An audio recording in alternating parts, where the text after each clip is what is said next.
Assembly లాబీలు వేడెక్కుతున్నాయి. Party ఆఫీసుల్లో ఏ ఇద్దరు నేతలు కలిసినా ఇప్పుడు ఒకటే చర్చ, అదే డీలిమిటేషన్ డిస్కషన్. నేతల గుండెల్లో కొత్త గుబులు మొదలైందా? నియోజకవర్గాల పునర్విభజన సగ రాజకీయ వర్గాలని తాకుతోందా? సీట్లు పెరిగితే ఎవరికి లాభం, ఎవరికి నష్టం? జనాభా ప్రాతిపదికన జరిగే డీలిమిటేషన్ సౌత్ పాలిటిక్స్ ని మార్చేయబోతోందా? తెలంగాణలో అసలు ఏం జరుగుతోంది?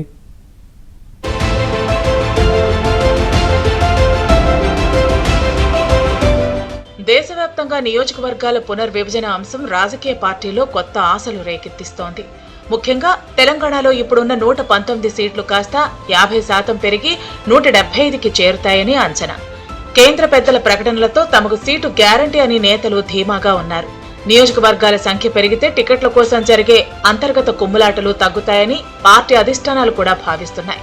జనాభా ప్రాతిపదికన సీట్లు పెంచితే దక్షిణాది రాష్ట్రాలకు అన్యాయం జరుగుతుందని సీఎం రేవంత్ రెడ్డి ఆరోపిస్తున్నారు. గతంలో కేంద్రం చెప్పినట్టు కుటుంబ నియంత్రణ పాటించినందుకు సౌత్ స్టేట్స్ కు శిక్ష వేస్తారా అని కాంగ్రెస్ నేతలు ప్రశ్నిస్తున్నారు. జనాభా పెరిగిన ఉత్తరాదికి ఎక్కువ సీట్లు కేటాయించి దక్షిణాది ప్రాధాన్యతను తగ్గించేందుకు బీజేపీ కుట్ర చేస్తోందని హస్తం పార్టీ నేతలు విమర్శలు గుప్పిస్తున్నారు.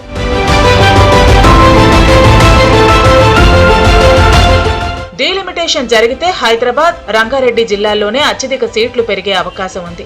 ఈ గ్రేటర్ సీట్లే రేపు రాష్ట్రంలో అధికార పీఠాన్ని నిర్ణయించబోతున్నాయి. ఇక్కడ తమకు పట్టుందని, క్లీన్ స్వీప్ చేస్తామని బీఆర్ఎస్ ధీమాగా ఉంటే అర్బన్ ఓటర్లు తమ వైపే ఉన్నారని బీజేపీ లెక్కలు వేస్తోంది. అటు రిజర్వ్ సీట్లు కూడా పెరగనుండటంతో ఎస్సీ, ఎస్టీ నేతల్లో కొత్త ఉత్సాహం కనిపిస్తోంది. 33% మహిళా రిజర్వేషన్ల అమలుపై అన్ని పార్టీలు కసరత్తు ముమ్మరం చేశాయి. ఇన్నాళ్లు సరైన అవకాశాలు రాని మహిళా నేతలకు ఇది సువర్ణావకాశమని చెప్పాలి. మహిళలకు ప్రాతినిధ్యం పెరిగితే ప్రజాస్వామ్యానికి మేలు జరుగుతుందని ఎమ్మెల్యేలు అభిప్రాయపడుతున్నారు. ఒకవేళ తమకు పోటీ చేసే ఛాన్స్ లేకపోతే తమ భార్యలను లేదా కూతుళ్లను బరిలోకి దించాలని పలువురు సీనియర్ నేతలు ఇప్పటి నుంచే ప్లాన్ బి సిద్ధం చేసుకుంటున్నారు.